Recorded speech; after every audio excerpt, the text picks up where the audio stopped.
বৰহমপুৰৰ সমীপৱৰ্তী তপজুলি পাহাৰত যি বামুণ্ডী অঞ্চলৰ যি তপজুলি পাহাৰ তাত 20টাকৈ হাতীৰ মৃতদেহ এতিয়া পৰি আছে কেনেকৈ মৰিল হাতী বন বিভাগে ক'ব বিচাৰিছে যে ব্ৰজ্জপাতৰ কাৰণে মৰিল হাতী কিন্তু ব্ৰজ্জপাতে ইমানখিনি হাতী মাৰি পেলোৱাটো সম্ভৱ নে ইয়াত বহুত প্ৰশ্ন থাকি গৈছে কাৰণ ব্ৰজ্জপাতত যদি হাতী মৰিলহেঁতেন সেই ব্ৰজ্জপাতত গছ গছনি কিছু অংশত ছাই হৈ গ'লহেঁতেন কিন্তু তেনেকুৱা কোনো ধৰণৰ ব্ৰজ্জপাত হোৱাৰ ঘটনা তাত দেখা পোৱা নগ'ল আৰু হাতীখিনি অকল এটা জেগাতে থুপ খাই আছিল সেইটো নহয় হাতীখিনি বিভিন্ন জেগাত সিঁচৰিত হৈ আছিল এই সিঁচৰিত হৈ থকা হাতীখিনি কেনেকৈ মৰিব পাৰে ব্ৰজ্জপাত এটা নিৰ্দিষ্ট কেন্দ্ৰতহে ব্ৰজ্জপাত পৰে কিন্তু সিঁচৰিত হৈ বিভিন্ন জেগাত ব্ৰজ্জপাত একে সময়ত নপৰে গতিকে এই হাতীখিনি কেনেকৈ মৰিল সেয়া এক ডাঙৰ প্ৰশ্ন আজি এই প্ৰশ্নৰ উত্তৰ কাৰো হাতত নাই ইতিমধ্যে বন বিভাগে মৰণোত্তৰ পৰীক্ষাৰ কাৰণে আগবাঢ়িছে যদিও কোনো কথা স্পষ্টকৈ জনোৱা নাই কিন্তু টাইমেটৰ অনুসন্ধানত অন্য কিছু কথা আহি পৰিছে যিবিলাক অত্যন্ত ভয়ংকৰ তাৎপৰ্যপূৰ্ণ কথা এই যে বৰহমপুৰৰ সেই বামুণ্ডী পাহাৰৰ ওচৰৰ সেই তপজুৰি পাহাৰ বামুণ্ডীৰ সেই তপজুৰি পাহাৰটো হৈছে এটা এলিফেণ্ট কৰিডৰ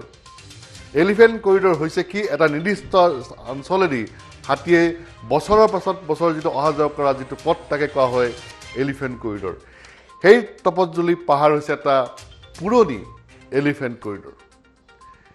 এই তপজুলি পাহাৰৰ এলিফেণ্ট কৰিডৰটোত কিন্তু বন বিভাগে চক্ৰান্ত কৰি এলিফেণ্ট কৰিডৰ নহয় বুলি এখন প্ৰমাণপত্ৰ দিছিল যাৰ কাৰণে এটা সোলাৰ এনাৰ্জিৰ দ্বাৰা বিদ্যুৎ উৎপাদন কৰা এটা কোম্পানীয়ে সেই পাহাৰটো দখল কৰাৰ পৰিকল্পনা কৰিছিল আৰু সেইকাৰণেই এই ঘটনাৰ আঁৰত কোনো বহুজাতিক কোম্পানী আছে নেকি সেই প্ৰশ্নৰ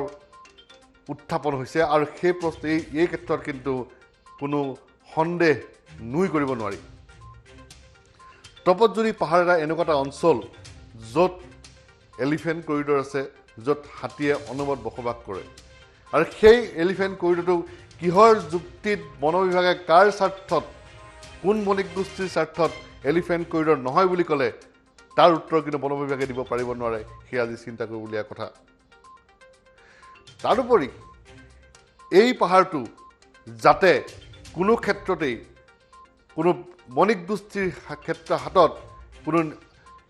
ঔদ্যোগিক নিৰ্মাণ কোনো উদ্যোগ খণ্ড প্ৰতিষ্ঠাৰ কাৰণে যাতে এৰি দিয়া নহয় তাৰ কাৰণে এটা গোচৰ তৰা হৈছিল আৰু সেই গোচৰ বৰ্তমান আদালতত বিচাৰাধীন হৈ আছে আদালতত বিচাৰাধীন হৈ থকা এটা গোচৰ যিডোখৰ মাটি আমি ইতিমধ্যে বেদখল হোৱা বুলি আমি ধৰি ল'ব পাৰোঁ বেদখল হোৱা নাই যদিও কব্জা কৰিবলৈ নিয়া বুলি ধৰিব বিচাৰোঁ দখল কৰিবলৈ বিচৰা বুলি ধৰি ল'ব পাৰোঁ সেই মাটিডোখৰ এলিফেণ্ট কৰিডৰ নহয় বুলি বন বিভাগে দিব বিচৰা এই চাৰ্টিফিকেটৰ ভিতৰত কি ৰহস্য সোমাই আছে সেয়া ডাঙৰ এটা প্ৰশ্ন এই প্ৰশ্নৰ উত্তৰ যদি চাবলৈ যাওঁ বন বিভাগ আৰু সেই বণিক গোষ্ঠীৰ মাজত কিবা বুজাবুজি আছিল নেকি সেই কথাও আহি পৰে কাৰণ বন বিভাগে যদিহে সেইখন চাৰ্টিফিকেট নিদিলেহেঁতেন বণিক গোষ্ঠীয়ে তাত কেতিয়াও নগ'লহেঁতেন এই প্ৰকল্প নিৰ্মাণৰ কাৰণে কিন্তু বণিক গোষ্ঠীয়ে আজি বন বিভাগৰ সেই প্ৰমাণপত্ৰৰ ভিত্তিতেই তাতে এখন সোলাৰ পাৰ্ক বনোৱাৰ পৰিকল্পনা কৰিছে তাতকৈ ডাঙৰ কথাটো হ'ল কি আদালতত বন বিভাগে কৈছে আৰু যেতিয়া মিনিষ্ট্ৰী অফ ফৰেষ্ট এণ্ড এনভাইৰনমেণ্টৰ পৰা যেতিয়া NOC উলিয়াব দিছিল তেতিয়া কৈছে যে সেই অঞ্চলত 10 বছৰে কোনো খেতি বাতি কৰা নাছিল কিন্তু আমাৰ হাতত পৰা তথ্য অনুসৰি যোৱা 10 বছৰ নহয় এই সৌহিদিনাখনলৈকে সেই পাহাৰৰ দাঁতিত কিন্তু মানুহে খেতি বাতি কৰি আছে ইমান ভুল তথ্য বন বিভাগে দিছে কিয় ইমান ভুল তথ্য বন বিভাগে কাৰ স্বাৰ্থত দিছে ইমান ভুল তথ্য বন বিভাগে দি কাৰ স্বাৰ্থ পূৰণ কৰিব বিচাৰিছে সেয়া ডাঙৰ প্ৰশ্ন মূল কথাটো হ'ল কি তাত এটা পাৱাৰ প্লেণ্ট হ'ব সেইটো সোলাৰ পাৱাৰ প্লেণ্ট হ'ব আৰু সেই মাটিখিনি দখল কৰিবৰ কাৰণে সেই বণিক গোষ্ঠীটোৱে চেষ্টা চলাইছে আৰু বন বিভাগক মেনেজ কৰিবলৈ তাতে তেওঁলোকে এইটো এখন চাৰ্টিফিকেট আনিছে যিখন আমি NOC বুলি ক'ব বিচাৰিছোঁ মিনিষ্ট্ৰী অফ ফৰেষ্ট এণ্ড এনভাইৰনমেণ্টৰ আৰু সেয়ে নহয় সেই অঞ্চলটোত এলিফেণ্ট কৰিডৰটো এলিফেণ্ট কৰিডৰ নহয় বুলি মিছা কথাৰে বন বিভাগে বণিক গোষ্ঠীক লাভান্বিত কৰাৰ প্ৰচেষ্টা চলাইছে গতিকে এই ক্ষেত্ৰত কোন বিষয়াই কাৰ স্বাৰ্থত কাৰ নিৰ্দেশত সেই প্ৰমাণ পত্ৰ দিছিল সেই বিষয়ে অনুসন্ধান কৰাৰ যথেষ্ট প্ৰয়োজনীয়তা আছে আৰু মিনিষ্ট্ৰী অফ ফৰেষ্ট এণ্ড এনভাইৰনমেণ্টে কেনেকৈ NOC দিব পাৰিলে এলিফেণ্ট কৰিডৰত এলিফেণ্ট নাই বুলি সেইটো এটা অনুসন্ধান কৰাৰ যথেষ্ট প্ৰয়োজন আছে তদুপৰি আদালতত যিখন সাক্ষ্য দিয়া হৈছে তাত কোৱা হৈছে যে তাত খেতি মাটি নকৰে খেতি কৰা মানুহেই নাই কিন্তু তাত আজি 20 বছৰে খেতি নহয় বুলি আদালতত কৈছে যদিও সৌ সিদিনাখনলৈকে তাত মানে খেতি কৰি আছে এইটো কাৰ ষড়যন্ত্ৰ ইয়াৰ নিশ্চিন্ত যে এই গোটেই পেপাৰ ৱৰ্কখিনিৰ নেপথ্যত কাৰোবাৰ ষড়যন্ত্ৰ আছে আৰু সেই ষড়যন্ত্ৰকাৰীয়ে কিবা বুদ্ধি কৰি কিবা প্ৰকাৰে এই হাতীখিনি মাৰি পেলোৱাত অৰিহণা যোগাব পাৰে সেই কথা না কৰিব নোৱাৰি আমি এটা আপোনালোকক এটা আপোনাক এটা সাক্ষাৎকাৰ শুনাব বিচাৰিছোঁ শুনি চাওকচোন স্থানীয় বিভিন্ন সংগঠনে কি কৈছে মই বৰ্তমান উপস্থিত আছোঁ নগাঁৱৰ মহমপুৰৰ তপতজুলি পাহাৰত বৰ্তমান যোৱাকালি গম পোৱা গৈছে 18টাকৈ বন্যহস্তীৰ মৃত্যু হৈছে আৰু মোৰ লগত উপস্থিত আছে বহুতো দল সংগঠনৰ লোক তেওঁলোকৰ পৰা মন্তব্য ল'বলৈ চেষ্টা কৰিম পোনপটীয়াকৈ আৰু মোৰ সহযোগী কেমেৰা পাৰ্চনক সমগ্ৰ পৰিৱেশ দেখাবলৈ অনুৰোধ কৰিছোঁ কি ক'ব 18টাকৈ হাতী মৃত্যুমুখত পৰিছে যোৱাকালি গম পোৱা গৈছে আৰু বৰ্তমান বন মন্ত্ৰীও আহি উপস্থিত হৈছে এই ঘটনাস্থলীত নিশ্চয়কৈ যিটো ঘটনা যোৱাকালি সংঘটিত হ'ল এই পাহাৰ অঞ্চলত বামুণী বৃহত্তৰ কন্দলি সামৰি এটা ৰেঞ্জ আছে যিটো কাজিৰঙা বুঢ়া পাহাৰলৈকে সংলগ্ন হৈ আছে প্ৰকৃততে যিটো ঘটনা ঘটিলে ই অতিকৈ মৰ্মান্তিক ঘটনা দুখজনক ঘটনা প্ৰতিজন হৃদয়বান মানুহৰ কালি বুকু কঁপি উঠিছে কাৰণ এনেকুৱা ঘটনা অকল অসমতেই নহয় ভাৰতবৰ্ষতেই নহয় বিশ্বতে বিৰল 5টাকৈ হাতী পশ্চিমবংগত মৰাৰ ঘটনা আপোনালোকে জানে কিন্তু এনেকৈ 18টাকৈ হাতী একেলগে বজ্ৰাঘাতত মৃত্যু হোৱাৰ ঘটনা আমি সত্যিকৈ শুনি পেলাই হতচকিত হৈছোঁ আচৰিত হৈছোঁ যে যদিহে বজ্ৰপাত প্ৰকৃততে পৰিছে তেনেহ'লে খুব পানী থাকিব লাগিছে কিন্তু হাতীসমূহ বেলেগ বেলেগ স্থানত তেখেতসকল বিচৰিত হৈ আছে তাৰোপৰি যদি ক্লাউড ব্লাষ্ট বুলি আমি যিটো জানো প্ৰাকৃতিক দুৰ্যোগ সেই ক্লাউড ব্লাষ্টত কিন্তু পাহাৰটোৰ ক্ষয়ক্ষতি হয় আৰু লগতে মুষলধাৰে বৰষুণ হয় যিটো ইয়াত ঘটা নাছিলে কিয় এনেকুৱা ঘটনা ঘটিলে তাৰ এক উচিত তদন্ত উচ্চস্তৰীয় কমিটি গঠন কৰি য'ত অৱসৰপ্ৰাপ্ত ন্যায়াধীশ থাকক প্ৰকৃতিবিদ থাকক পৰিৱেশ কৰ্মীসকল থাকক তেনেকুৱা এখন তদন্ত কমিটি গঠন কৰি ইয়াত প্ৰকৃততে কি ঘটনাত হাতীখিনি মৃত্যু হ'বলৈ পালে তাৰ উচিত তদন্ত আমি বিচাৰিছোঁ পোষ্টমৰ্টেম উন্নত মানদণ্ডৰ হওক সেইটো আমি বিচাৰিছোঁ আৰু ইয়াৰ লগতে আমি এটা কথা ক'ব লাগিব যে এই অঞ্চলটো কিন্তু সম্পূৰ্ণৰূপে হাতী বসতি প্ৰধান অঞ্চল এই হাতী মানুহ অহাৱস্থানে আছে যদিও ইয়াতে ওচৰতে খেতি বাতি কৰে সকলো হাতীও ক্ষতি চপোৱাৰ সময়ত গৈ হাতীয়ে গৈ খায় কঁঠাল আম জামুক সকলোবিলাক গৈ খাইগৈ কিন্তু ইয়াৰ কাষতে এনেকুৱা কিছুমান কোম্পানী গঢ় লৈ উঠিছে চৰকাৰৰ পৃষ্ঠপোষকতাত ই সঁচাকৈ আচৰিত হ'ব লগা ঘটনা নিশ্চয়কৈ ইয়াৰ কাৰণে চৰকাৰ আৰু বা আমাৰ কোম্পানীৰ লগত আমাৰ ন্যায়ালয়ত কেছ দিয়া দি পৰ্যন্ত চলি আছে আৰু ইয়াতে দল সংগঠনৰ প্ৰতিবাদ চলি আছে এলিফেণ্ট কৰিডৰ বুলি তেওঁলোকে ক'ব নিবিচাৰে কিন্তু ইয়াত এলিফেণ্ট কৰিডৰ হৈ আমি আপোনালোকক তথ্যভিত্তিকভাৱে গোটেইখিনি কথা কৈছোঁ আমি ন্যায়ালয়কো জনাইছোঁ আৰু সম্পূৰ্ণৰূপে এই অঞ্চলটো যাতে অকল বন্য প্ৰাণীহে বাস কৰিব পাৰে পাহাৰবোৰ আপোনালোকে দেখুৱালে গম পাব সম্পূৰ্ণৰূপে টকলা হ'ল ইয়াৰ সকলো সম্পদ লুটি লৈ যোৱা হ'ল ইয়াৰ কাষৰ পাহাৰটো দেখিলে আপোনালোক গৈ আচৰিত হ'ব পাহাৰ খান্দি পুখুৰী কৰি পেলাই তাৰ পৰা শিল বালি উলিয়াই লৈ যোৱা হৈছে প্ৰকৃততে এই ঘটনাবিলাকে প্ৰতিজন হৃদয়বান লোকক কঁপাই তুলিছে প্ৰকৃতি আৰু মানুহৰ যি দূৰত্ব প্ৰকৃতিও ধ্বংস হৈ যাব মানুহো ধ্বংস হৈ যাব যিটো ঘটনা ইতিমধ্যে আপোনালোকে গম পাইছে এনেকুৱা ঘটনা বিৰল ঘটনা ঘটিছে তাৰোপৰি ইয়াৰ ওচৰতে যিবোৰ কোম্পানী গঢ় লৈ উঠিছে যি পাৱাৰ প্লেণ্টৰ কোম্পানী বন্ধ কৰিবৰ কাৰণে আমি অসম জাতীয়তাবাদী যুৱ ছাত্ৰ পৰিষদে ইয়াতে পৰিমল শুক্লবৈদ্য ডাঙৰীয়া আহিছে পৰিৱেশ আৰু বন মন্ত্ৰী তেখেতক আমি স্মাৰকপত্ৰ প্ৰদান কৰিম আমাৰ লগত অন্যান্য জাতীয় দল সংগঠন আছে তেখেতসকলৰ পৰা আপোনালোকে জানিব পাৰিব মোৰ লগত আৰু দল সংগঠনৰ লোক আছে তেওঁৰ পৰা জানিবলৈ বিচাৰিম কি ক'ব 18টাকৈ হাতী মৃত্যুৰ মুখত পৰিলে বজ্ৰপাতত মৃত্যু হৈছে বুলি মেডিকেলৰ লোকসকলে কৈছে কি ক'ব ঘটনাটোতো অত্যন্ত দুৰ্ভাগ্য আৰু অত্যন্ত মৰ্মান্তিক ঘটনা আৰু যিটো ধৰি লওক বজ্ৰাঘাতত মৃত্যু হৈছে বুলি কৈছে সেইটো আমি মানি ল'বলৈ টান পাইছোঁ কাৰণ বজ্ৰাঘাতত তেনেকৈ এইটো নমৰে আৰু সেইটো অকল ওচৰৰ মানুহেও সেই কথাটো কৈছে আৰু মূলতঃ এইটো এটা কাৰোবাৰ নিশ্চয় একটা নিৰ্দিষ্ট চক্ৰান্ত হৈছে গতিকে আমি ভাবোঁ যে এই ঘটনাটো এটা উচ্চ পৰ্যায়ৰ তদন্ত হ'ব লাগে য'ত অৱসৰপ্ৰাপ্ত ন্যায়াধীশ আৰু ৱাইল্ড লাইফৰ আৰু আইফা এই ধৰণৰ এনেকৈ এটা স্পেচিয়েল টীম গঠন কৰা যাৰ জৰিয়তে গোটেই ইয়াৰ কি কেনেকৈ হাতীখিনি মৃত্যু হ'ল সেইটো উদঘাটন কৰিব লাগে। আৰু দ্বিতীয় কথা, ইয়াৰ বাবে মূলতঃ আমি বন বিভাগকে জগৰীয়া কৰিম এইকাৰণে যে বন বিভাগে এই সমগ্ৰ অঞ্চলটো, এই বামুণী এই অঞ্চলটো তেখেতসকলে কৈছে যে হাতী বিচৰণ ভূমি নহয় বুলি তেখেতসকলে NOC দিছে। আৰু NOC দিয়াৰ পিছত যদি হাতী বিচৰণ ভূমি নহয় তেন্তে কেনেকৈ 18টাকে হাতী মৰিবলগীয়া হ'ল? তাৰ কাৰণে বন বিভাগক কোনে জবাবদিহি কৰিব? বন বিভাগে আজি এই চৰকাৰৰ দিনতে এই আজি নগাঁও বন বিভাগে NOC দিছে যে ইয়াত কিহৰ আজি ভাৰতবৰ্ষৰ বনীয়া গোষ্ঠীৰ স্বাৰ্থত এটা পাৱাৰ প্ৰজেক্ট হ'ব লাগে। তাৰ কাৰণে ইয়াত তেখেতসকলে সম্পূৰ্ণ মিছা আশ্ৰয় লৈছে। তাত কৈছে যে 10 বছৰ খেতি হোৱা নাই, হাতী কৰিডৰ নহয়, আৰু ইয়াত এনভাইৰমেণ্টেল ক্লিয়াৰেঞ্চ চাৰ্টিফিকেট এইবোৰ একো নোহোৱাকৈ সিহঁতৰ মিছা আশ্ৰয় লৈ কৰিছে। আৰু মূলতঃ ইয়াৰ কাৰণে আমি ক'ম বন বিভাগ দায়ী আৰু এই চৰকাৰখন তেখেতসকলৰ ভুল নীতিৰ কাৰণে আজি এই বহিৰাগত বণিক গোষ্ঠীক। মোৰ লগত আৰু এজন উপস্থিত আছে দল সংগঠনৰ, কি ক'ব? কথাটো হ'ল যে যোৱাকালি গম পাইছো যে 18টাকে হাতী মৃত্যু হৈছে, কিন্তু ততাতৈয়াকে বন বিভাগে এটা কথা কৈছে যে বজ্ৰপাতত তেওঁলোকৰ মৃত্যু বৰণ কৰিবলগীয়া হৈছে। তেওঁলোকে কেনেকে গম পালে? সেইটো মুখ্য কথা। পষ্টমৰ্টেম নোহোৱালৈকে তেওঁলোকে ক'ব নোৱাৰে যে কি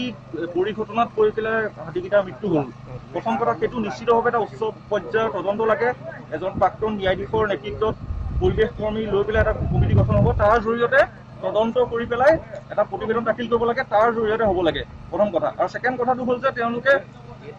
কেনেকৈ গম পালে সেইটো একদম নিশ্চিতভাৱে এটা ষড়যন্ত্ৰ থাকিব পাৰে তাৰ মাজত। আৰু নিশ্চিতভাৱে যিহেতু কৈছে ওচৰতে এটা চ'লাৰ প্ৰজেক্ট বনি আছে, তাৰ জৰিয়তেও যাতে ষড়যন্ত্ৰমূলকভাৱে হাতীকেইটা যে হত্যা কৰিছে তাৰো কিন্তু সন্দেহ অৱকাশ আছে। আৰু যিহেতু তেওঁৰ স্থানীয় মানুহৰ লগত আমি কথা পাতিছিলে, তেওঁলোকৰ দেউতাকৰ দিনত ককাকৰ দিনত আজিলৈকে এনেকুৱা ধৰণৰ ইয়াত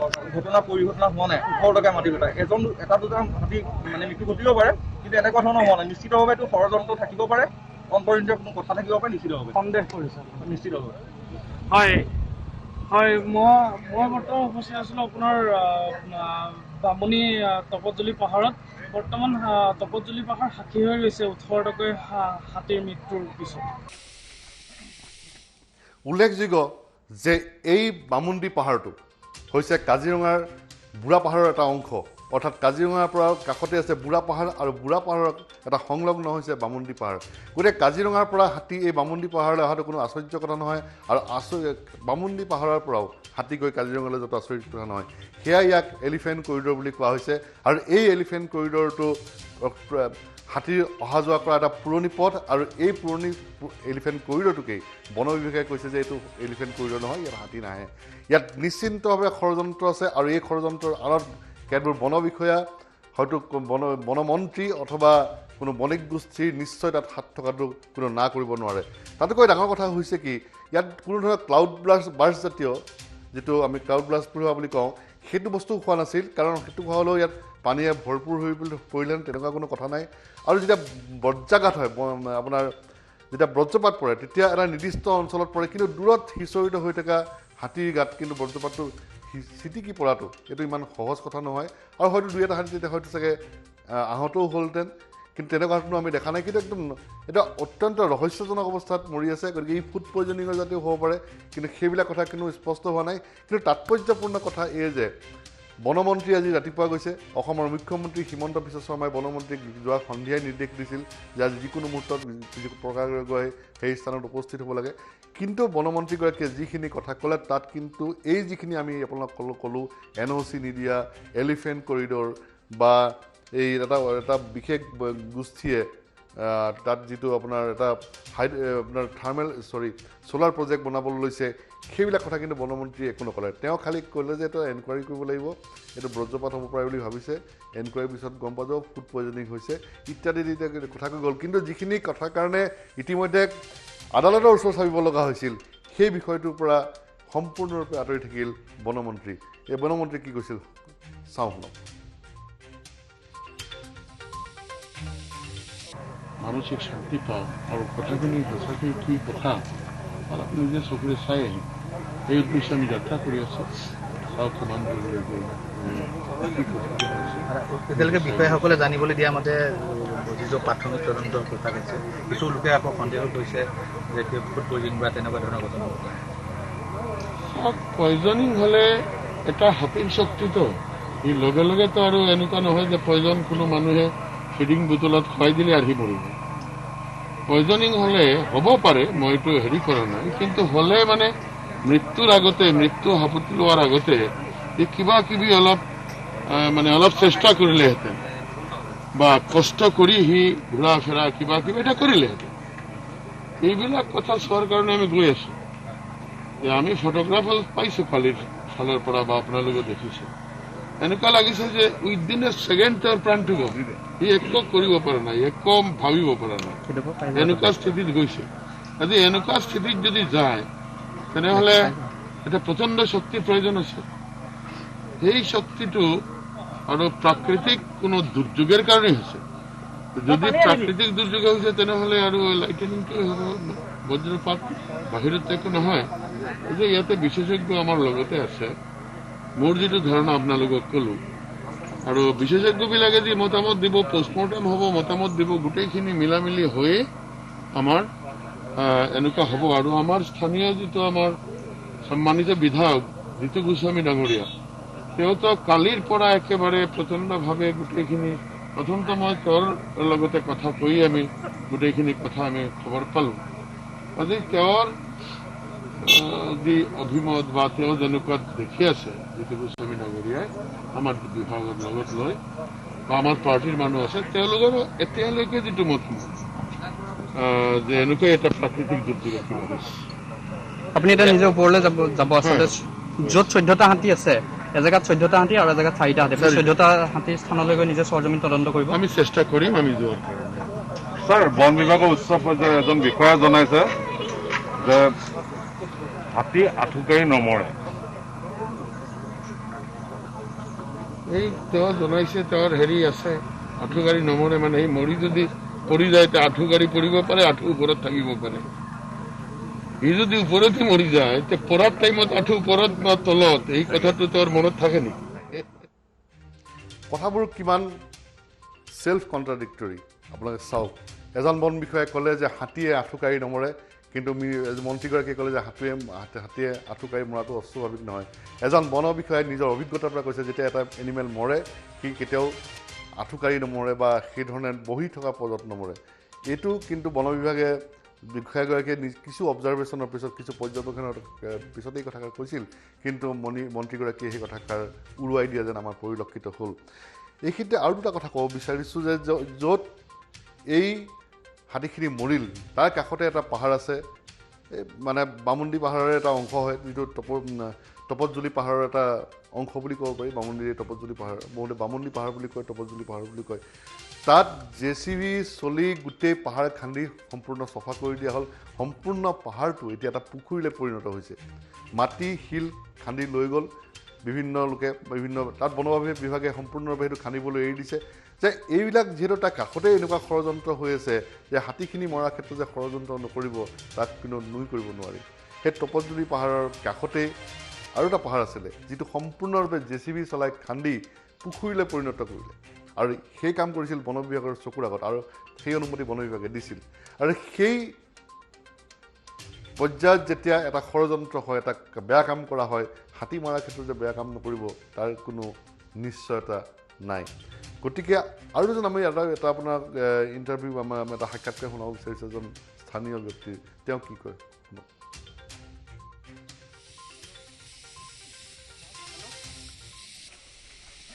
অতি কৰুণ ঘটনা, যিটো ঘটনাৰ প্ৰতিজন অসমবাসী, ভাৰতবাসী, বিশ্ববাসী, প্ৰকৃতিপ্ৰেমী হৃদয় কঁপাই তুলিছে। এনেকুৱা ঘটনা পূৰ্বতে কোনো ঠাইত ঘটা নাই। পশ্চিমবংগত 5টাকৈ হাতী বজ্ৰপাতত মৰাৰ ঘটনা আছিলে, আৰু এনেকুৱা এটা ঘটনা আমি কালি ছবিবোৰ আমি বাহিৰৰ এক্সপাৰ্টক কথা আমি গম পাইছোঁ। নৰৱেত এনেকুৱা এটা ঘটনা হৈছে য'ত 20টাকৈ হৰিণৰ বজ্ৰপাতত খুব পানী থকাৰ কাৰণে মৃত্যু হৈছিলে। কিন্তু ইয়াৰ যিটো ঘটনা পৰিঘটনা আপোনালোকে নিজে সংবাদ মাধ্যমে স্বচক্ষে উক্ত স্থানত উপস্থিত হৈ দেখা পাইছে যে হাতীবোৰ সিঁচৰিত হৈ আছে। ই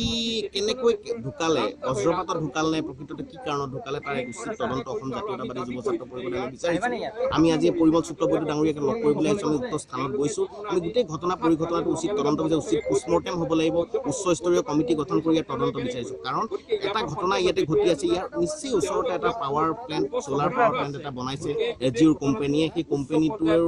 স্থানতে গৈ পেলাই হাতী উপদ্ৰৱ চলাইছে, ভাঙিছে। সেই কথা বতৰাবিলাক আপোনালোকে জানে সংবাদ মাধ্যমৰ জৰিয়তে। অসমবাসী আমি প্ৰকৃততে কি ঘটিছিলে ঘটনাটোত আমি উচ্চ উচ্চস্তৰীয় এখন তদন্ত কমিটি বিচাৰি পেলাই প্ৰকৃততে ইয়াৰ ৰহস্য উদ্ঘাটন হ'ব লাগিব আৰু ইয়াৰ স্থানীয় এই গোটেই অঞ্চলটোৱে হাতীৰ বসতি প্ৰধান অঞ্চল সেয়েহে হাতীয়ে যাতে ইয়াত পৰৱৰ্তী সময়ত সুন্দৰভাৱে বাসস্থান লৈ থাকিব পাৰে হাতী মানুহৰ সংঘাত ৰোধ হ'ব লাগে হাতী মানুহ যাতে সম্প্ৰীতিৰে থাকিব লাগে সেই কথাটোৰ কাৰণে প্ৰতিজন মানুহে বিচাৰে কিন্তু সেইটো বাস্তৱত হোৱা নাই কিছুমান হঠকাৰী ৰাজনৈতিক সিদ্ধান্ত নীতি নিৰ্দেশনা ইয়াত জড়িত হৈ আছে সেয়েহে আমি অসম জাতীয়তাবাদী যুৱ ছাত্ৰ পৰিষদ আৰু অন্যান্য